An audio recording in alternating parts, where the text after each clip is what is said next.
이 시간 함께 하실 성경 말씀은 구약성경 스가랴서 4장 6절부터 10절까지의 말씀입니다.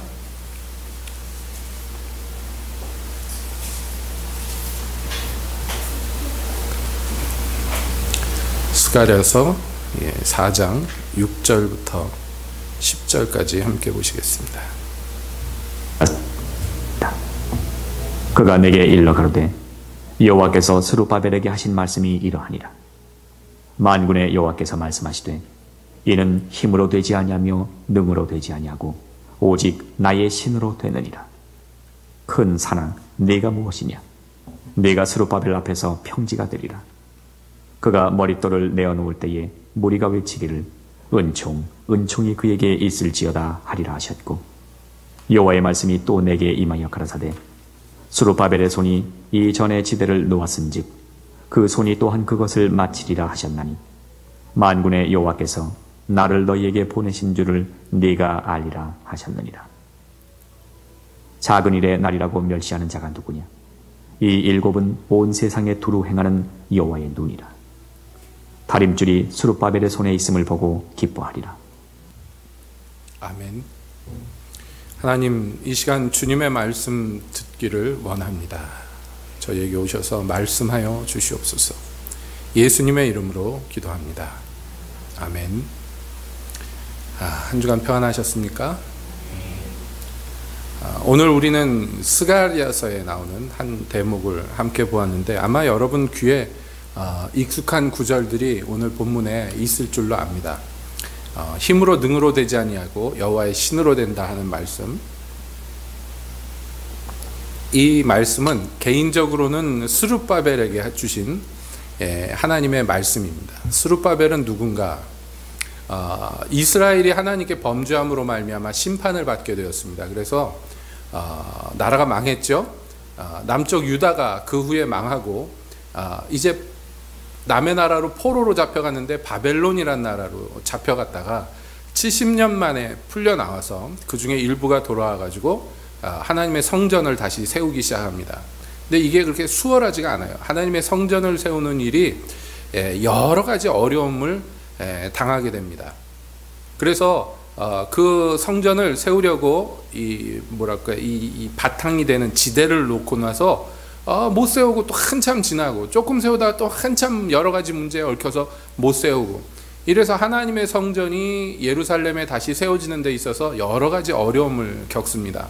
마침내 그 성전이 건축이 되는데요, 그렇게 건축된 성전을 뭐라고 부르느냐 하면 그 전에 솔로몬이 지었다가 다 부서졌죠. 그 부서진 예전에 원래 지었던 성전을 솔로몬 성전이라고 부르고, 여기 이때 다시 포로 되었던 사람들이 돌아와서 다시 세운 성전을 스룹바벨 성전이라고 부릅니다. 이 성전은 또 나중에 파괴가 돼요. 그래서 다시 성전이 세워지는데 그게 이제 예수님이 이 땅에 오실 즈음에서 세워지는 성전이고, 그거를 세운 사람 이름 따서 그것을 헤롯 성전이라고 보통 부릅니다.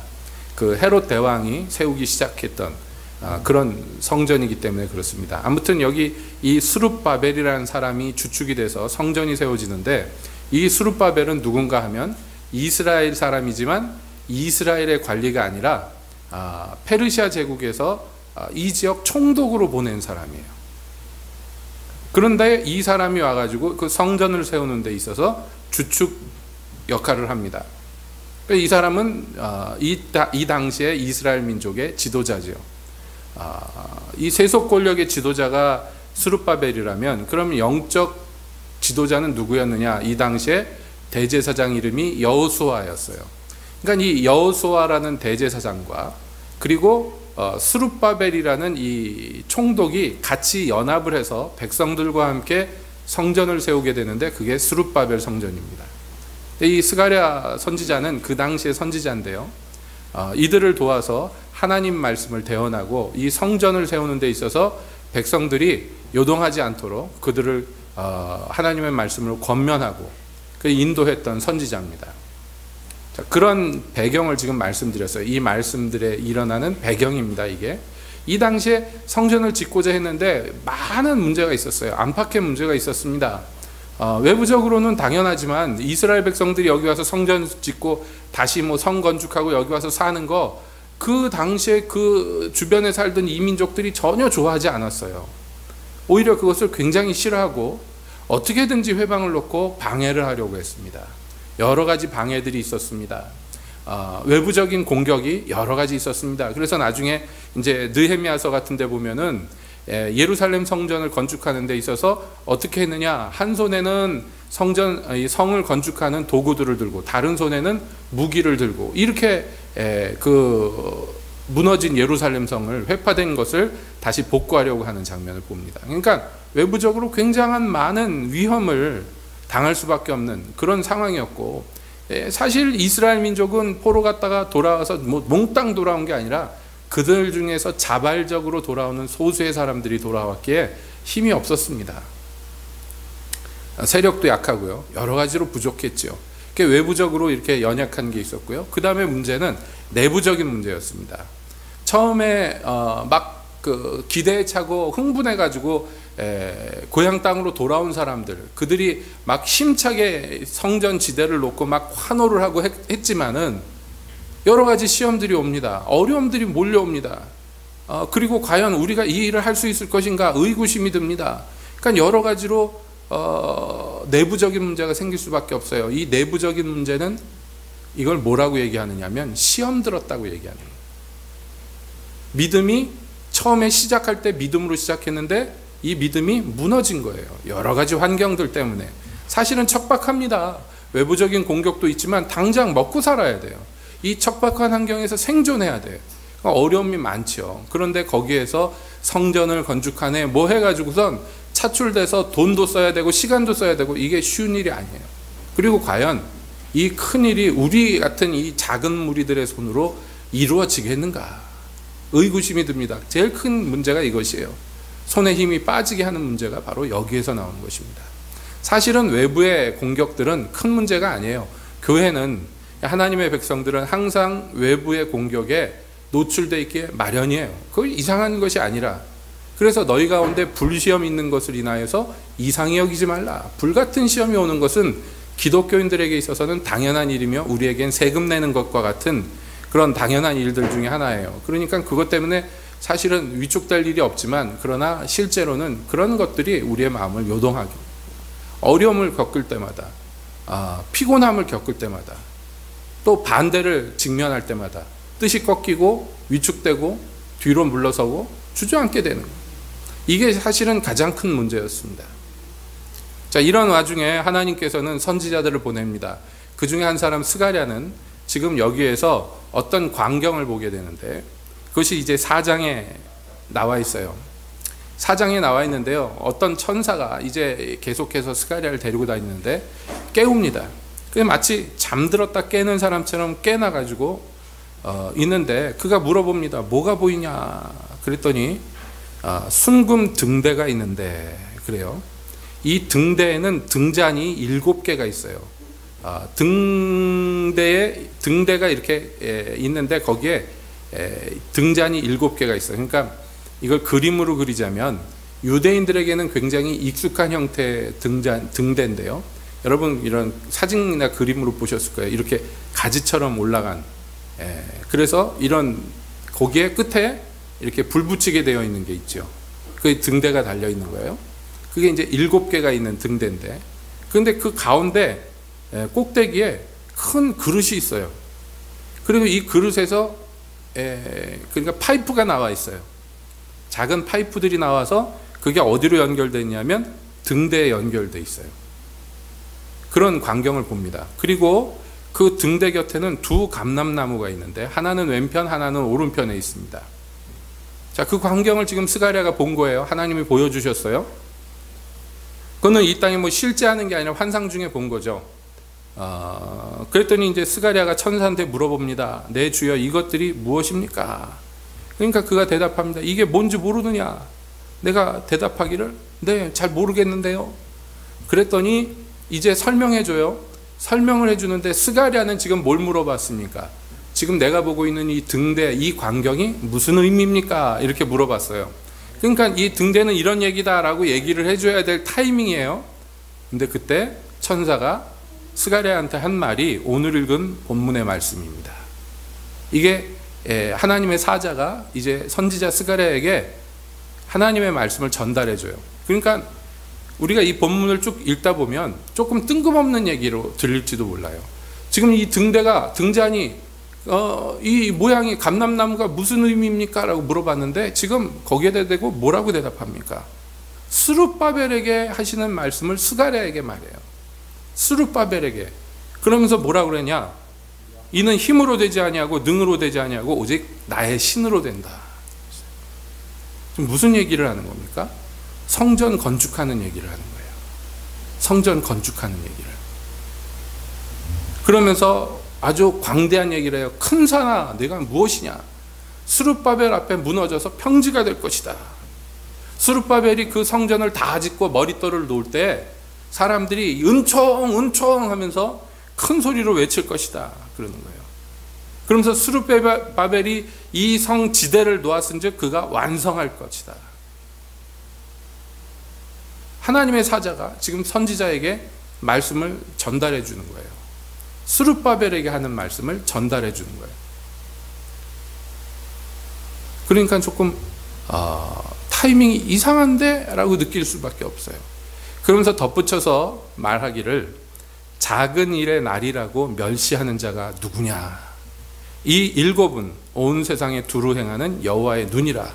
다림줄이 스룹바벨의 손에 있음을 보고 기뻐하리라. 이렇게 얘기해요.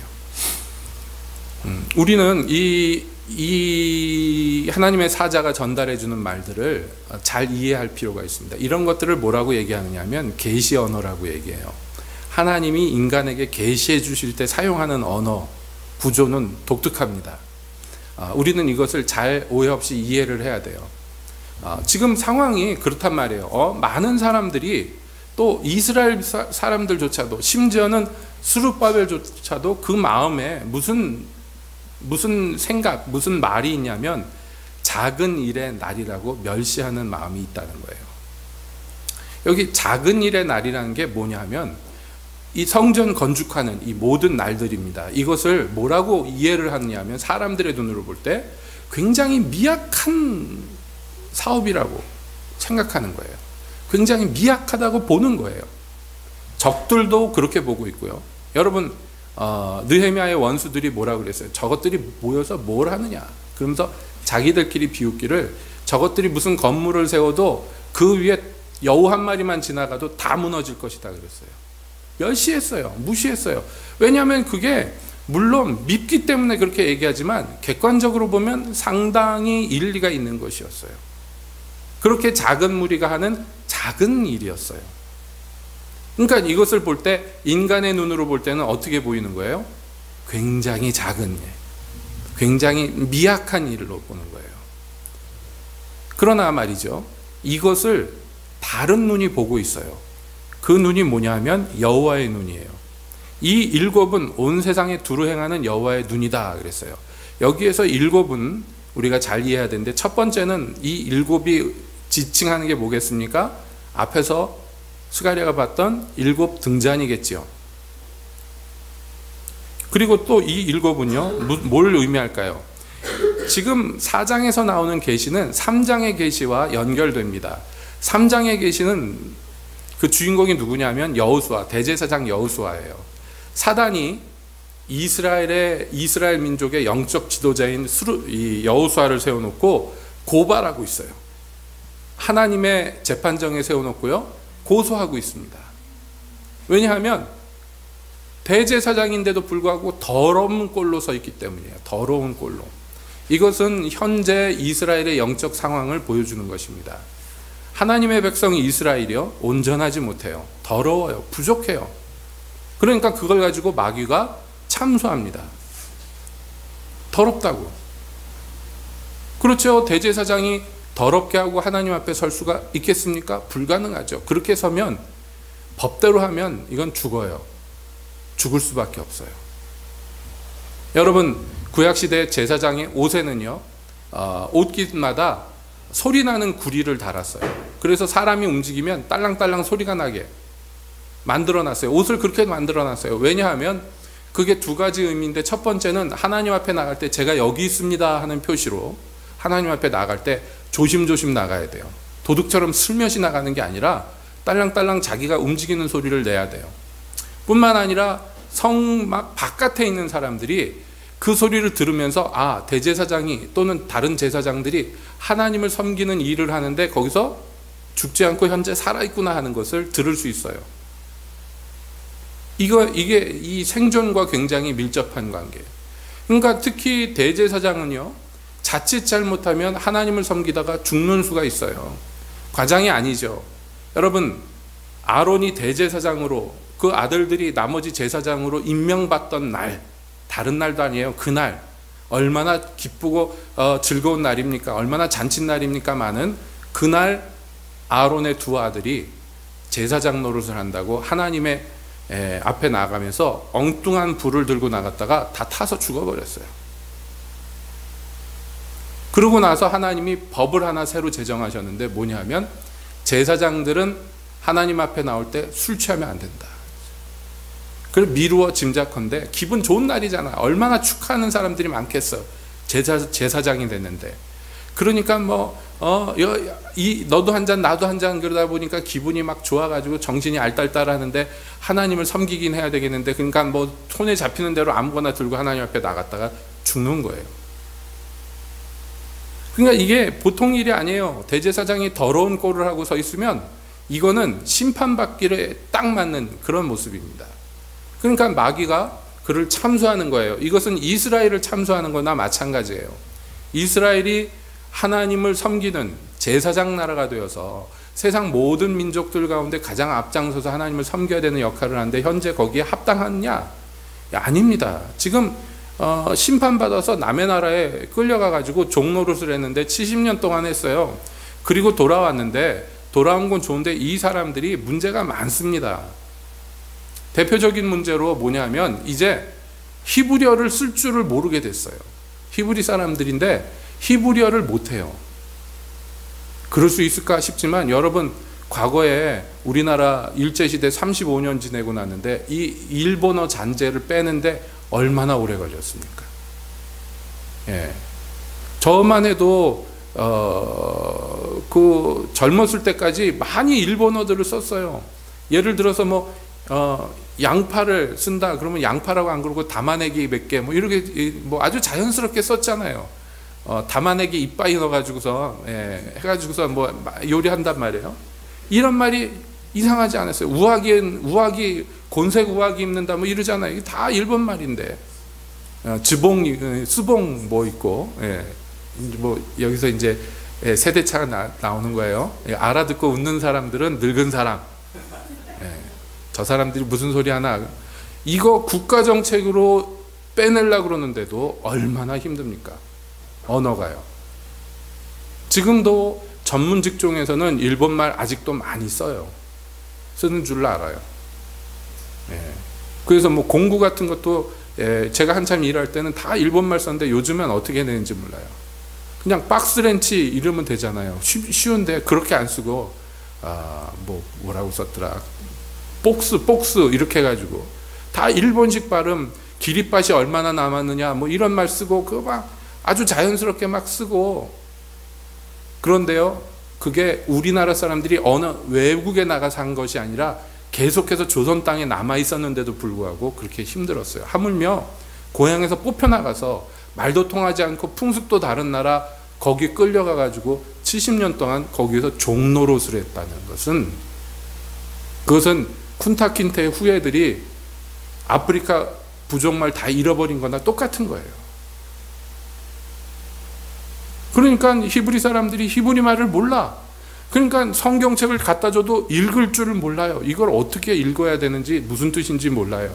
그래서 소수의 히브리어를 계속해서 계승했던 소수의 서기관들만 성경을 읽을 수 있었어요. 그래서 회당에 모이면 서기관들이나 그에 준하는 선생님들만 히브리어 성경을 읽고 그것을 바벨론 언어 아람어로 번역을 해줘야 돼요. 그러니까 예수님 당시에 예수님은 아람어를 쓰셨단 말이에요. 여러분, 이게 얼마나 형편없는 일입니까? 하나님 백성인데 성경을 읽을 수가 없게 돼버렸어요. 참 비참하죠? 그래서 나중에 이 성경, 구약 성경을 헬라어로, 그리스어로 번역하는 일이 이제 추진되는데, 그때 모여서 약 70여 명의 학자들이 모여서 그 일을 했단 말이에요. 그래서 구약 성경이 히브리어로 된 게 있고 그리스어, 헬라어로 된 거 있는데, 헬라어로 그렇게 돼 있는 성경을 70인역이라고 부르는 거예요. 왜 그렇게 했느냐 하면 히브리어를 못 읽으니까. 그러니까 우리가 갖고 있는 신약 성경에서 구약 성경 인용하는 대목들 보면, 여러분도 느끼셨는지 모르지만 구약 성경 원문하고 약간씩 문장이 다르죠. 왜냐하면 이 신약 시대 때 사도들이 썼던 구약의 말들은 히브리어가 아니라 그 70인역을 갖다가 썼기 때문에 그렇습니다. 아무튼 간에 이렇게 여러 가지로 결격사유가 있었어요. 그리고 하나님 섬기는 데 있어서도 부족한 게 너무 많아요. 연약한 게 너무 많고 잘못된 것도 너무 많아요. 하나하나 고쳐야 돼요.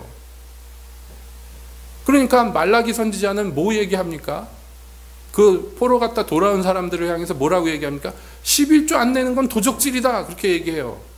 그것도 몰라요, 이 사람들이. 그거 가르쳐줘야 돼요. 가르쳐줘야 돼요. 그런 정도로 영적으로 형편이 없어진 거예요. 그러니까 마귀가 막 참소하는데, 그때 이제 하나님이 그 마귀를 꾸짖으시죠. 이것은 타다가 불 속에서 꺼낸 타다만 나무 조각 같은 이스라엘인데 네가 그것 더럽다 그러는 것은 잘못된 것이다. 더러울 수밖에 없어요. 불 가운데 타다만 거 간신히 끄집어내는데 그게 깨끗하면 이상하죠. 불타는 집에서 소방관이 기껏 업고 나왔는데 얼굴에 검댕이 묻고 막 그런 거 콜록콜록하고 머리털 타고 그런 게 당연합니다. 그 희생자를 보고 더럽다 그러는 것은 잘못된 거예요. 그래서 하나님이 그를 꾸짖어요. 그리고 깨끗한 옷을 입히시고 그리고 정한 관을 씌웁니다. 그리고 나서 하나님이 예표로 여러 가지를 주시는데, 이게 이제 3장 9절에 나와 있어요. 만군의 여호와가 말하노라, 내가 너 여호수아 앞에 세운 돌을 보라, 한 돌에 7눈이 있느니라, 이렇게 얘기했어요. 이 돌에 7개의 눈이 있어요. 이 새겨진 눈들은 사람 눈을 얘기하는 게 아니라 눈금을 얘기하는 것입니다. 7눈, 또 7등잔, 이런 것들이 다 계시 언어인데, 이게 이제 나중에 특히 계시록에 가면, 요한계시록에 가면 이것들을 해석을 해줘요. 이거를 해석을 해주는데, 여러분 잘 아시잖아요. 요한이 반모섬에서 환상 중에 예수님을 만나는데 큰 소리가 나서 뒤돌아보니까 거기 뭐가 있느냐 하면 7 금촛대가 있어요. 이게 여기에 나온 스가랴서에 나오는 7 금등잔과 같은 의미를 갖고 있습니다. 7 금촛대가 나오는데, 이 7 금촛대는 그럼 뭐냐? 근데 거기 예수님이 짠 나타났는데, 예수님이 뭐 하고 계십니까? 오른손에 7 별의 비밀과 7 금촛대를 가지고 계셔요. 7 별은 7 교회 사자요, 7 촛대는 7 교회다, 이렇게 얘기합니다. 그러니까 이것을 소유하신 분이 예수님이에요. 금촛대 사이에 다니셔요, 예수님이. 뿐만 아닙니다. 계시록 4장 5절에는 보좌로부터 번개와 음성과 뇌성이 나서 보좌 앞에 이제 막 소리가 나는데, 보좌 앞에 7 등불 켠 것이 있으니 이는 하나님의 7 영이다 그랬어요.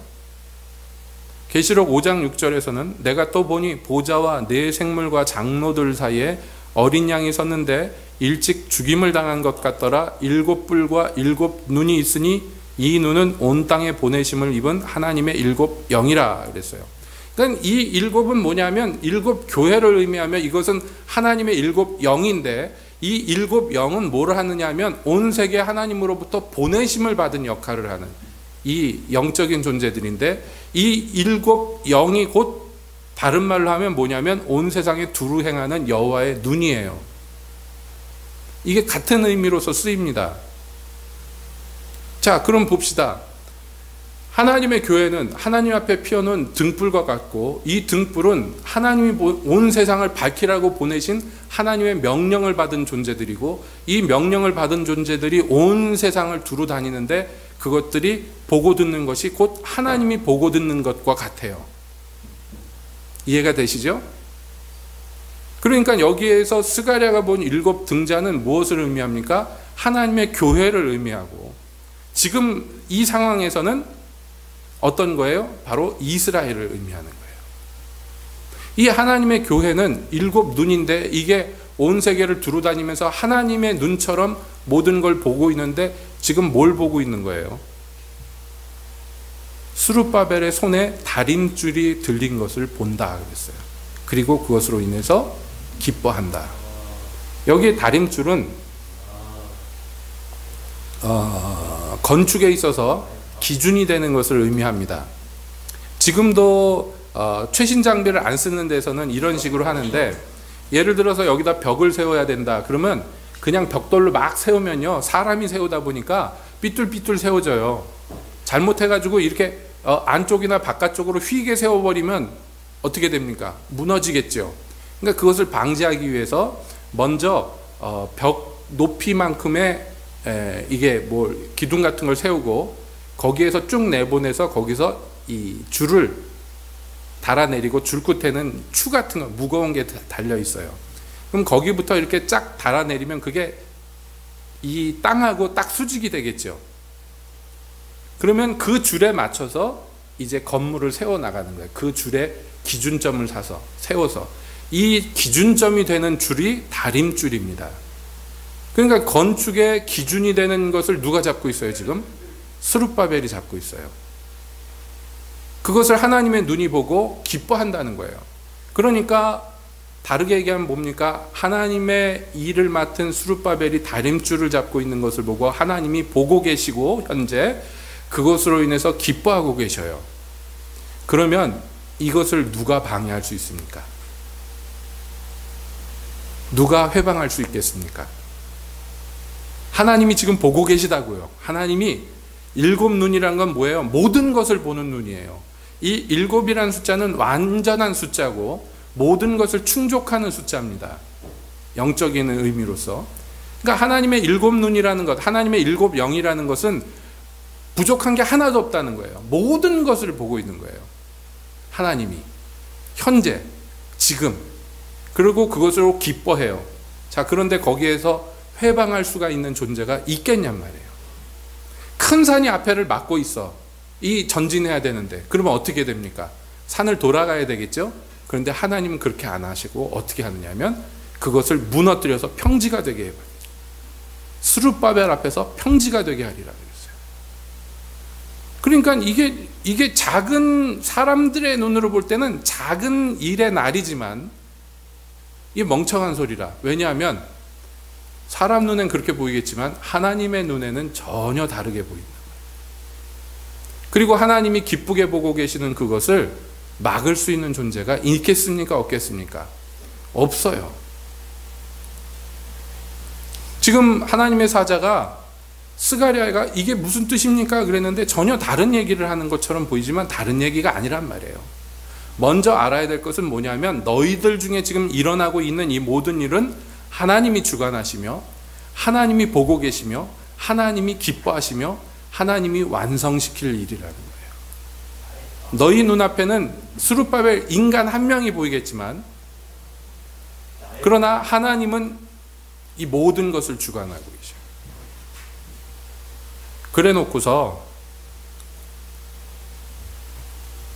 다시 물어봅니다. 스가랴가 다시 물어봐요. 그러면 등대가 무슨 의미인지 알겠다는 거예요. 이제 등대가 무슨 얘기인지. 예? 이 등대는 불을 피는 도구고 여러분 아시다시피 이 등대에 불이 켜져 있는 것은 곧 무엇을 의미하느냐 하면 하나님과 하나님의 백성의 관계가 지속되고 있다는 것을 의미합니다. 그래서 제사장들이 하는 중요한 일들 중에 하나가 성전 안에 등불을 계속 켜 있도록 만드는 것이고 하나님의 은총이 이스라엘에게서 떠나지 않았다라는 표징으로서 쓰는 말이 뭐냐면 성전의 등불이 꺼지지 아니하였다라고 얘기하는 거예요. 구약 성경에서. 그러니까 이 등불의 의미를 이제는 스가랴가 좀 알겠어요. 그래서 스가랴가 다시 물어봅니다. 그러면 등대 좌우에 있는 두 감람나무는 무슨 뜻입니까? 이렇게 물어봐요. 11절에. 그래 놓고 한 번 더 물어보는데 12절에 다시 그에게 물어가로되 금 기름을 흘려내는 두 금관 옆에 있는 이 감람나무 두 가지는 무슨 뜻입니까? 첫 번째 질문이 조금 포괄적이라면 두 번째 질문은 이것을 더 상세하게, 자기가 보는 광경을 더 상세하게 질문하는 거예요. 그러니까 선지자가 보는 게 점점 뚜렷해지고 점점 확실해지는 것을 보게 됩니다. 처음에는 등대 옆에 두 감람나무가 있다 그랬는데 이제는 더 자세히 보니까 나무가 두 개가 아니에요. 나무는 한 개인데 그 나무에서 나온 두 가지가 있어요. 두 가지가 있고, 그리고 금기름을 흘려내는 두 금관이 있어요. 이 가지에서 연결돼 가지고 지금 기름이 흘러나와요. 여러분, 감람나무는 뭘 의미합니까? 항상 기름을 의미하죠. 감람류가 나온단 말이에요, 이 감람나무에서. 그래서 하나님의 백성들이 쓰는 기름은 기본적으로 감람기름이, 그러니까 올리브유예요. 그러니까 곧 이것은 다른 말로 하면 무엇을 의미하는 거예요? 하나님의 성령을 의미하는 것이죠. 이 등대 옆에 좌우에 감람 가지가 나와 있고 거기에 연결된 두 금관이 있는데 그 금관을 통해서 기름이 나오는데 이게 금기름이에요. 그게 무슨 의미입니까? 그랬더니 네가 이것이 무엇인지 알지 못하느냐? 네, 모르겠습니다. 그랬더니 설명해 주기를 이는 기름 발리운 자 둘이니 온 세상의 주 앞에 모셔섰는 자니라, 이렇게 얘기해요. 두 감람나무 가지가 뭔지를 설명하는 거예요. 여러분, 이 감람나무 가지에서 왜 기름이 나옵니까? 이들이 기름 부음을 받은 자들이기 때문에. 하나님 앞에 모셔선 사람들인데 기름 부음을 받아서 모셔선 사람들이에요. 그러니까 가장 직접적으로는 현재는 스가랴가 이 말씀을 받을 때 이 두 감람나무가 상징하는 것은 당연하지만 여호수아와 스룹바벨을 의미합니다. 이 둘로 말미암아 하나님이 이들에게 기름을 부으셨는데 이들의 부은 기름이 지금 흘러 어디로 가는 거냐면 그 등잔 꼭대기에 있는 큰 그릇에 담겨지고 그 그릇에서 작은 관들이 나가서 그게 각 등잔에 연결이 돼 있어요. 그래서 각 등잔은 그 기름으로 불이 붙어서 타오르는 거예요. 지금 이렇게 구조가 이렇게 되어 있습니다. 이게 지금 현재 이스라엘의 상태예요. 그러니까 성전 안에 있는 등잔은 사실은 어떻게 해줘야 되느냐면 제사장들이 계속 정기적으로 들어가 가지고 기름을 채워줘야 돼요. 그래야지 이 불이 꺼지지 않고 계속 타죠. 이게 제사장이 하는 중요한 일들 중에 하나입니다. 등잔불이 꺼지지 않게 하는 거. 근데 현재 이 등잔불은 사람이 공급하는 기름으로 정기적으로 채워주는 기름으로 타는 게 아니에요. 이 등잔의 불은 어떻게 타는 거예요? 하나님으로부터 공급받은 기름이 여호수아와 스룹바벨을 통해서 이들에게 흘러나가서, 그래서 이게 타오르는 거예요. 그래서 앞서서 하나님의 천사가 얘기했죠. 힘으로도 능으로도 되지 아니하고 여호와의 신으로 된다고 선포하는 것이 바로 이 의미입니다. 사람들이 눈으로 볼 때 야, 이게 되겠는가 하는데 돼요. 왜 됐냐면 여호와의 신이 그들에게 기름 붓듯이 계속 기름 부어지고 있기 때문이에요. 여호수아와 스룹바벨을 통해서. 그리고 이것은 이 시대에만 통용되는 이야기가 아닙니다. 역시 이 말씀들은 계시록에 다시 한번 재해석이 되는데요. 요한계시록 11장에 보면 이 장면과 흡사한 게 나와요. 두 감람나무가 있는데 하나님 앞에 두 감람나무가 나타납니다. 이게 계시록 11장의 장면이에요. 근데 이 두 감람나무는 곧 두 촛대다 이렇게 얘기하고, 이 두 감람나무는 뭐냐면 하나님이 세운 두 증인이에요. 그래서 이들이 성전 바깥의 세상이 3년 반 42달 동안 이방인의 손에 떨어져서 완전히 몰락하는 그 시기 동안에 하나님의 말씀을 대언합니다. 저희가 굵은 베옷을 입고 1260일을 예언한다 이렇게 돼 있어요. 1260일은 3년 반이에요. 자, 이것을 이제 다 얘기하려면 굉장히 길어지는데 일반적으로 7년 대환란이라고 이 마지막 때 얘기를 할 때 왜 7년 대환란이란 말이 나왔느냐면 전반부 3년 반, 후반부 3년 반이 있기 때문이에요. 이 전반부 3년 반 동안에 하나님의 말씀을 대언하는 두 증인이 있을 것인데 이들이 곧 이 두 감람나무며 두 촛대다 이렇게 설명이 되는 거예요. 그래서 누가 그들을 공격하면 그들의 입에서 불이 나와서 그 원수들을 다 소멸하고 누가 그들을 해하려 하면 죽임을 당하고 이들이 권세가 있어서 하늘을 닫아서 그 예언하는 날 동안에 비가 오지 않고 물이 변하여 피가 되게 하고 아무 때든지 원하는 대로 여러 가지 재앙으로 땅을 친다 이렇게 되어 있어요. 그래서 그러면 두 증인이 누구냐?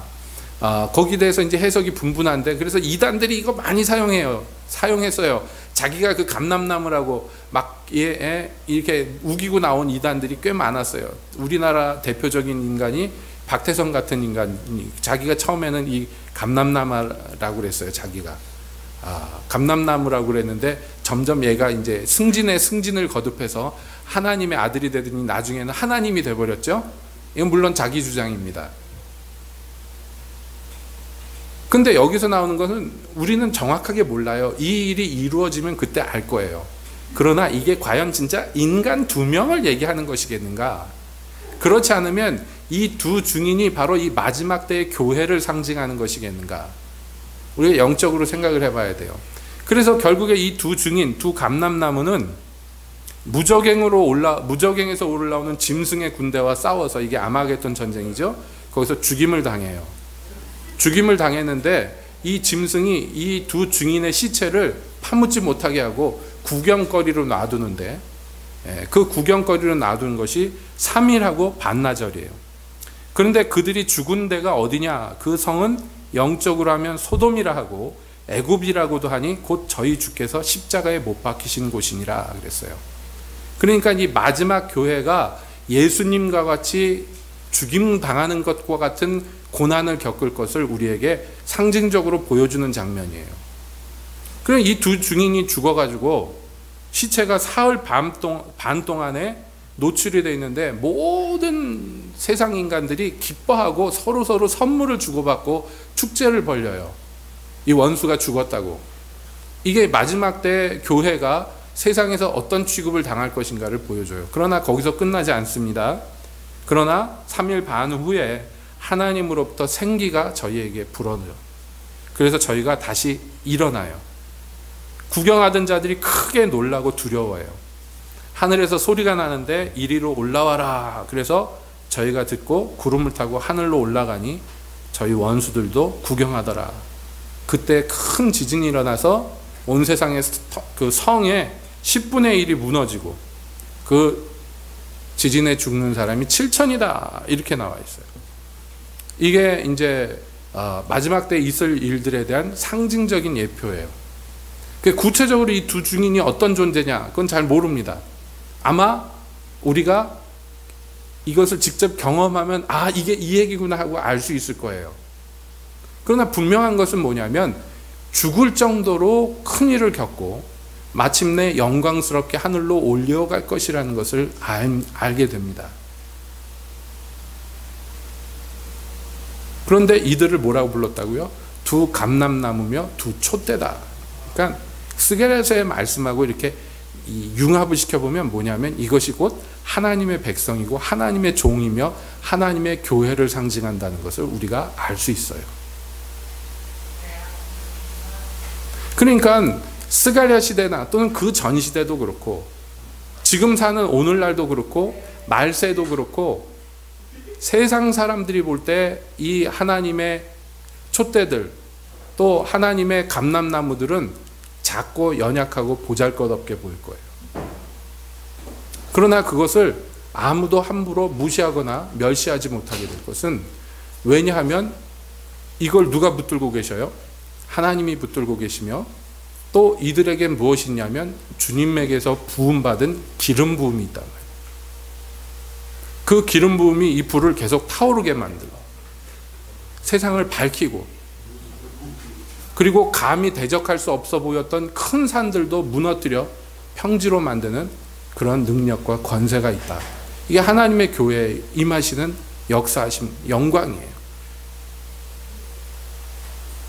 그러면 결론적으로 그러면 하나님은 왜 스가랴에게 이런 걸 보여주시고 또 천사를 보내서 이렇게 해석을 해주셨을까? 그것은 스가랴 혼자 알고 지나가라는 얘기가 아니라 스가랴를 통해서 하나님의 백성들에게 이 메시지가 전달되기를 원하셔서 그렇게 하신 거죠. 선지자가 하는 일이 그거니까. 그럼 백성들이 이 말을 듣고, 이 선지자의 말을 듣고 무엇을 깨달아야 됩니까? 아, 우리가 생각하기에 이거 별것 아니고 작고 우리는 못한다라고 생각한 것이 그게 아니구나. 우리는 마치 하나님 앞에 선 촛대 또는 등대와 이 등잔과 같은 존재들이며, 그 우리는 반드시 이 불이 붙어서 타올라야 되는 존재들이며, 그것을 위하여 하나님의 기름이 우리에게 계속 공급될 것이구나. 우리가 이 빛을 발할 때에 큰 산도 무너져서 평지가 될 것이며, 그리고 우리 손에 든 이 다림줄을 사용할 때에 하나님의 성전이 건축이 될 것이구나. 하나님의 일이 이 땅에서 성취될 것이구나 하고 하나님의 백성들은 반드시 깨달아야 된다. 며칠 전에 어떤 장로님이 이렇게 메시지를 주고받다가 그 주일학교의 몇 반을 담당하게 됐다. 그러니까 뭐 옛날식으로 하면 뭐 유년부, 초등부, 주일학교 안에도 보통 그렇게 나눴죠. 1, 2, 3학년은 유년부, 뭐 4, 5, 6학년은 초등부 이렇게 나누기도 하고 이렇게 했는데, 그 저학년을 맡았는데, 그래서 자기가 아, 하나님이 내게 이 아이들을 맡겨주셨구나, 내가 열심히 해야지 막 이렇게 마음을 먹고 열심히 하려고 그러는데 하나님한테 야단 맞았대요. 내가 너한테 언제 줬느냐 걔네들을, 그러시더래요.